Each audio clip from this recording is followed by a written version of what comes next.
तो आज के सेशन में घातांक और करणी को समझना है। सबसे पहले घातांक कहोगे किसे? कोई भी नंबर a पर n के रूप में यदि है, के रूप में है, तो आपका घातांक है। अब इसको ऐसे भी लिख सकते हो कि a into A into A into A into मतलब इंटू डॉट डॉट इनफाइनाइट, मतलब अनंत तक लिख सकते हो। अब कोई नंबर ऐसे लिख दें तो इसका मतलब ये हुआ कि 5 इंटू 5 इंटू 5। और गुणा में घाते क्या होता है? जुड़ता है 1 1 1, मतलब 1 + 1 इक्वल टू कितना हो जाएगा? 3। इसी प्रकार यदि इसको 2 पर ऐसे लिख दे 5, तो 2 का मल्टीप्लाई 5 बार, 2 इंटू 2 इंटू 2 इंटू 2 और यहाँ पर 2। यदि इसका गुना देखा जाए तो ये 32 हो जाएगा, और इसको देखा जाए तो 125, और इसको देखा जाए तो ए पर n हो जाएगा। अब ऐसे ही नंबर को ही क्या बोलेंगे? घातांक बोलेंगे। अब बात रही करणी का, तो करणी किसे कहेंगे? कोई भी नंबर, मान चलो ए ही है, ये क्या है? आपका चर राशि है। चर और अचर होता है। अचर क्या बोलो? 1 से लेकर जो इनफाइनाइट होता है वो आपका अचर हो जाएगा, और ये आपका ABCD आपका चर हो जाएगा। तो रूट ए को ऐसे लिख सकते हो a पर 1/2। यदि ऐसा दिया रहेगा तो इसको लिख सकते हो a पर 1/3। अब जितना भी नंबर यहाँ दिया रहेगा वही a घातांक के रूप में हो जाएगा। इसी प्रकार यदि यहाँ पर a दिया रहे तो इसका मान हो जाएगा a पर 1/4, और 5 दिया रहेगा तो a पर हो जाएगा 1/5। तो इसी प्रकार घातांक और करणी को प्रदर्शित किया जाता है। यदि ये आपको समझ में आ गया हो तो इस पर कुछ फार्मूले होते हैं, उसे मैं बता दूं। उसके पहले लेकिन करणी आपको 3 प्रकार से देखना है। कितने प्रकार से? 3 प्रकार। वो 3 प्रकार क्या है?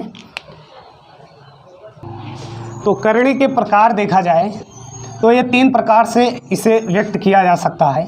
एक को बोल दोगे शुद्ध करणी, और दूसरे को बोल दोगे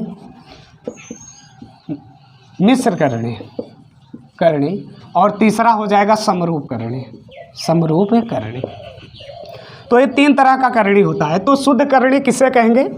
ऐसा करणी जिसका गुणनखंड एक ही हो। ऐसा करणी जिसका गुणनखंड एक हो। एक का मतलब जैसे √2 ये आपका शुद्ध करणी हुआ, √3 शुद्ध, √5 शुद्ध, घनमूल में 5 लिख दिए, ये भी क्या है? शुद्ध ही है। और 4th मूल में यदि 2 लिख दिए, ये भी क्या हुआ? शुद्ध करणी है, क्योंकि इसका गुणनखंड एक ही होता है। जितने भी अभाज्य संख्याएं हैं उन सब का यदि करणी में लिख दिया जाए तो क्या कहलाएगा? शुद्ध करणी कहलाएगा। इसी तरह से ऐसे भी लिख सकते हो 39, या यहाँ पर 3 पर 13, ये भी क्या होगा? शुद्ध करणी होगा। अब बात किया जाए कि मिश्र करणी किसे कहोगे? तो मिश्र हो जाएगा जिसका गुणनखंड 2 या 2 से अधिक हो। जैसे ये आपका क्या है? 2 या 2 से अधिक है। या इसको इस प्रकार लिख सकते हो √8, और √8 को क्या लिख सकते हो?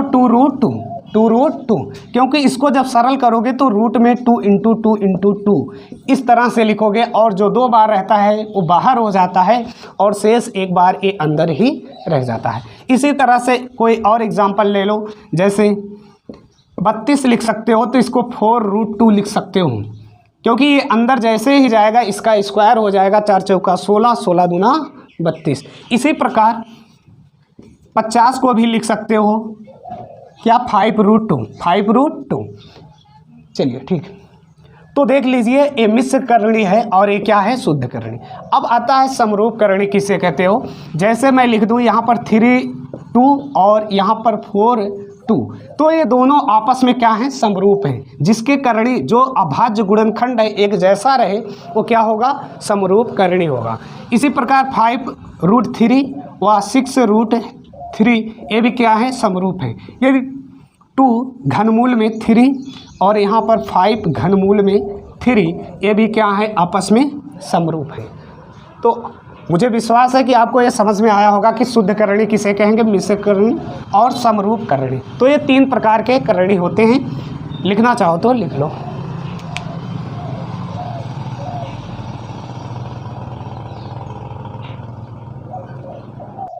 आइए कुछ नियम और फार्मूले देख लेते हैं।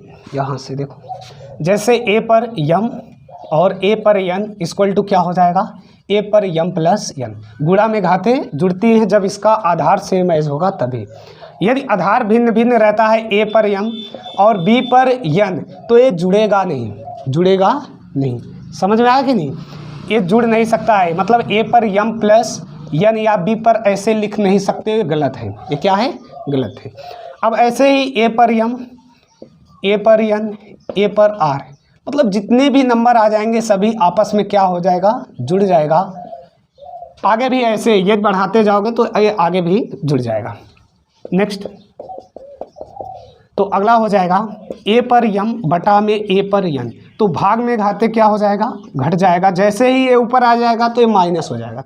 इसको एक तरीके से और लिख सकते हो, a पर a, इसको नीचे ला दो n माइनस m, इसको ऐसे भी लिख सकते हो, कोई प्रॉब्लम नहीं। ठीक, अगला यदि दिया रहे a बटा b पर m तो इसको अलग अलग लिख सकते हो, a पर m बटा b पर m, ऐसे भी इसको लिख सकते हो। यदि ऐसा दिया रहे कि a b पर m तो इसको a पर m और इंटू b पर भी m लिख सकते हो। नेक्स्ट, यदि दिया रहे a पर माइनस m तो इसको 1 बाई a पर प्लस लिख सकते हो। कोई भी नंबर जैसे ही वो नीचे आएगा तो क्या हो जाएगा, उसके घातांक में जो भी यहाँ धनात्मक ऋणात्मक रहेगा उसका विपरीत हो जाएगा। यहाँ पर ऋणात्मक था तो यहाँ पर क्या हो गया, धनात्मक हो गया। अब ऐसे ही अब किसी भी नंबर पर यदि उसकी घात शून्य है तो उसका मान कितना होगा, 1 होगा। कोई भी नंबर है, जैसे 10 पर 0 तब भी मान x पर 0, कोई भी नंबर लिख दो x y पर 0, सभी का मान क्या होगा, 1 के बराबर होगा। लेकिन यदि ऐसा बोल दिया जाए कि 2x पर 0 तो कितना आएगा, अब 1 नहीं होगा, अब 1 नहीं हो सकता है। अब 2 इंटू 1 इक्वल टू 2 हो जाएगा, क्योंकि 0 तो सिर्फ x पर है ना कि 2 पर है। अब इसको लिखने का तरीका ऐसे भी होता है, यदि ऐसे लिख दिए तब ये 1 हो जाएगा, तब ये 1 हो जाएगा। कोई नंबर और लेते हैं, जैसे 1/6 यहाँ x पर 0 तब भी ये 1/6 ही आएगा, क्योंकि इसका मान सिर्फ 1 होगा ना कि 1/6 का। अब ऐसे 1/6 x y पर यदि 0 बोल दिया जाए तब इसका मान क्या होगा, 1 होगा। तो ये कुछ फार्मूले हैं, इसे लिखना चाहो तो लिख सकते हो, लिख लो।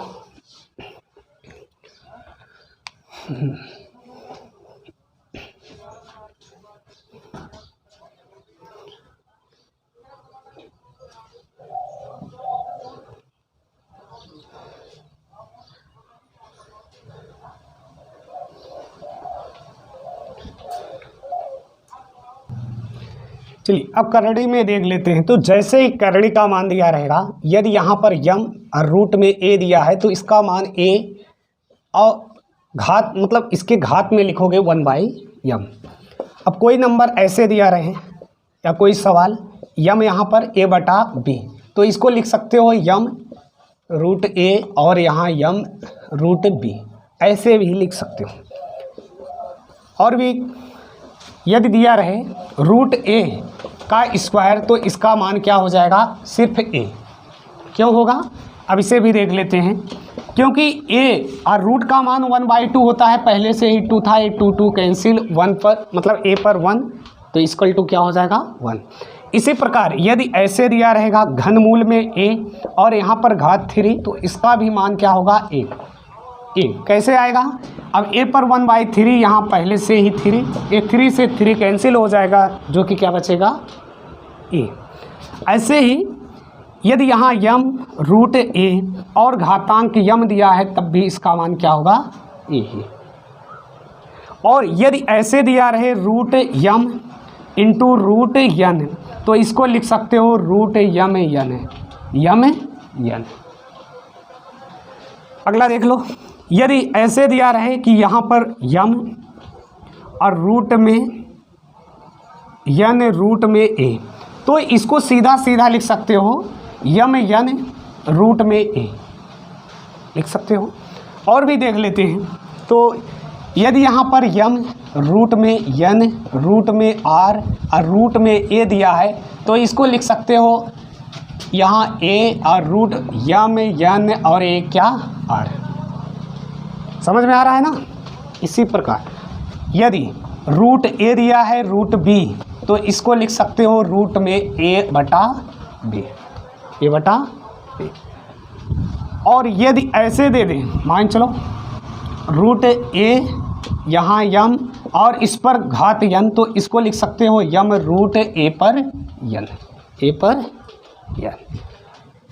चलो अब इसको ऐसे दे कि रूट यम यहाँ पर ए, तो जैसे ही अंदर जाएगा तो इसको लिख सकते हो यम स्क्वायर ए। अब इसको मतलब एक अंक से समझते हैं, उदाहरण से। जैसे दिया रहे 2 रूट 5, तो जैसे ही अंदर जाएगा तो इसको 2 पर स्क्वायर लिखोगे और 5 इंटू, तो ये कितना आ जाएगा रूट में 20, कितना आ जाएगा 20। ऐसे ही यदि यहाँ पर 3 और ये 3 यहाँ 3 दिया रहे, तीनों क्या 3 नहीं दिख रहा है, चलो चलो इतना लिख लो, पहले तो लिख लो इसको।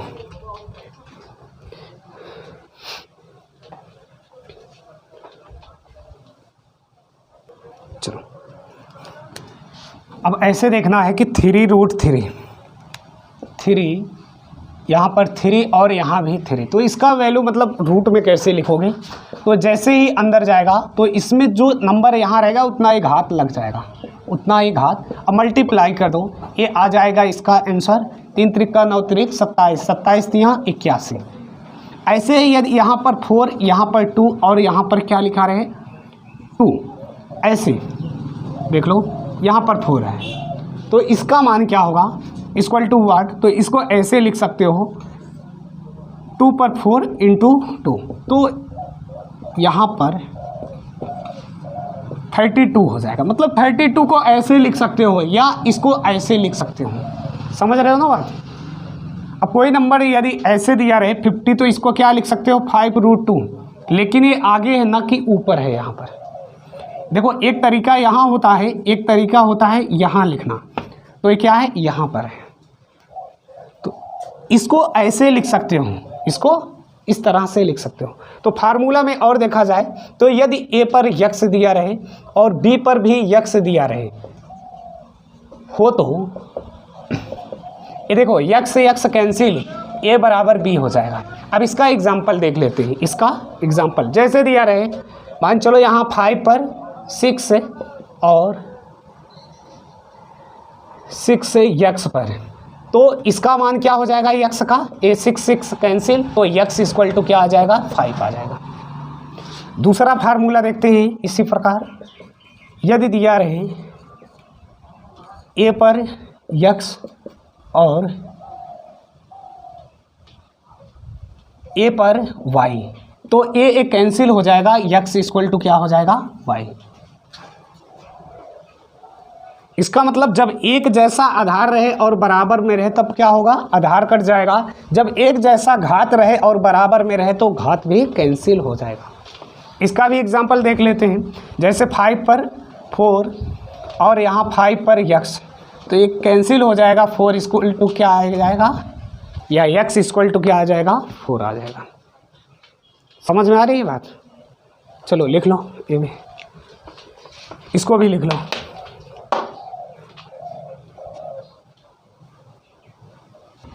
देखो पहला क्वेश्चन देखते हैं। तो जैसे ही ये ऊपर आएगा तो ये यक्स पर a माइनस बी, अब पहले से ही क्या है a प्लस बी, और इसी प्रकार इसको भी लिख सकते हो यक्स पर b माइनस सी। जैसे ही ये ऊपर जाएगा अब पहले से ही b प्लस सी है, b प्लस सी है। इसी प्रकार इसको भी यक्स पर c माइनस ए और पहले से ही c प्लस ए है, c प्लस ए है। अब देखो एक कोष्टक में a माइनस बी और दूसरे कोष्टक में a प्लस बी, किसी का फार्मूला दिख रहा है ना, इसको थोड़ा सा छोटा कर दो। चलो यहाँ -1 लिख दो। अब इसको लिख सकते हो यक्स पर a square minus b square, और सभी यक्स पर हैं b square minus c square plus c square और माइनस ए स्क्वायर। ये देखो कैंसिल हो जाएगा, तो यक्स पर क्या बचेगा 0, यक्स पर 0 का मतलब क्या आ जाएगा 1 आ जाएगा। समझ में आया, ठीक। अगला क्वेश्चन है -1/4 पर, -1/4 पर ये देखो जितने भी ऐसे रूट रहेंगे आपस में क्या हो जाएंगे, गुना हो जाएगा। जोड़ नहीं होगा, ए इसका 2 इंटू -2 -1 तो कितना आ जाएगा -1/4 पर ये 4 आ जाएगा। अब इसको ऊपर लाओगे या माइनस, ये देखो 4 बार जैसे ही गुना करोगे तो 1/4 पर 4a आ जाएगा आंसर। लिख लो।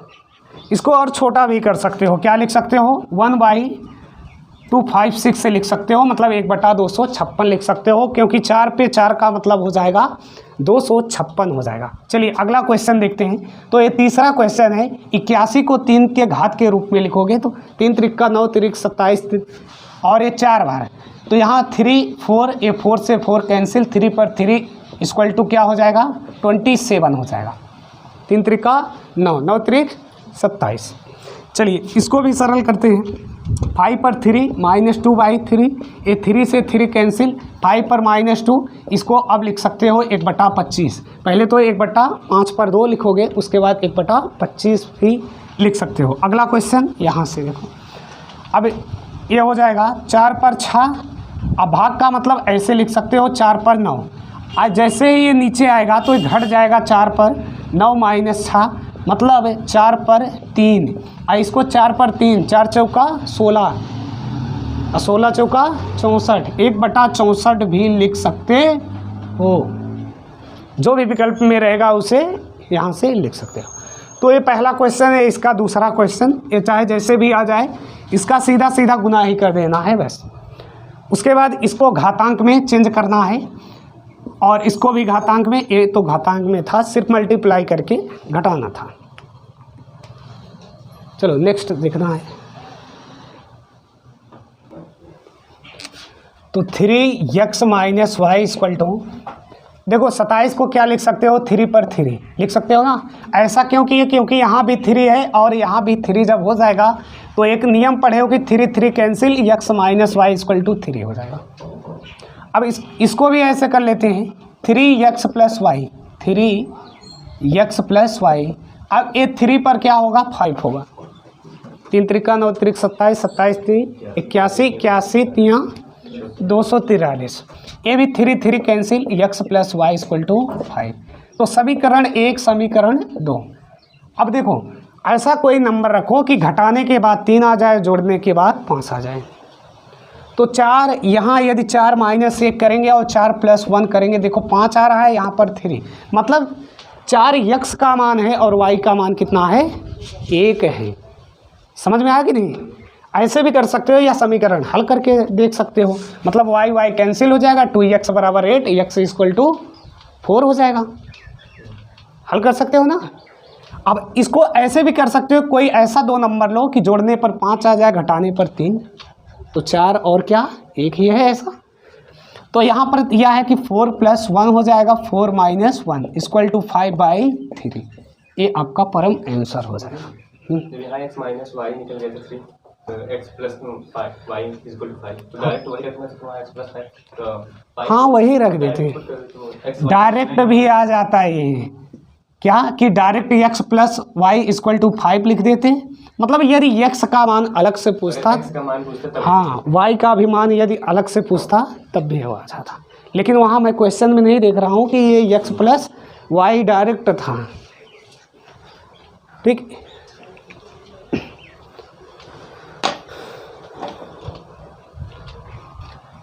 चलो ये तो सीधा सीधा था। यदि इस पर क्या देता, स्क्वायर दे देता, तब तो x y का मान निकालना ही पड़ता ना। लेकिन यहाँ और x + y, x - y का मान सीधा रख देते तब भी आ जाता।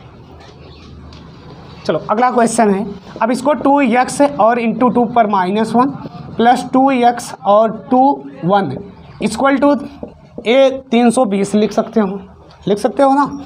2x पर कॉमन कर लो, यहाँ पर 2 - 1 और यहाँ पर 2 प्लस क्या है 2 है, +2 = 320। अब इसको सरल करते हैं, तो यहाँ हो जाएगा ये 1/2 हो जाएगा, 1/2 + 2 320, 2x 2 पर x, जैसे इसको सरल किए तो 5/2 आ गया, और ये 320, 5 से कट जाएगा, 5 छक्का 30, 5 चौका 20। अब 2 पर इसको क्या लिख सकते हो, 2 पर 7 है क्योंकि 2 भी इधर जाएगा। चलो 2 इंटू 64, 64 को क्या लिख सकते हो, 2 पर 6। अब इसी को मैं डायरेक्ट 2 पर 7 लिख रहा था, 2 से 2 कैंसिल हो जाएगा, x इक्वल टू क्या आ जाएगा 7। x का मान कितना आएगा 7, x का मान आ जाएगा यहाँ पर 7, ये दिख रहा है, समझ में आए। चलो लिख लो क्या पूछा है, x + 5 का मान, तो ये हो जाएगा 7 5 12, ये परम आंसर हो जाएगा।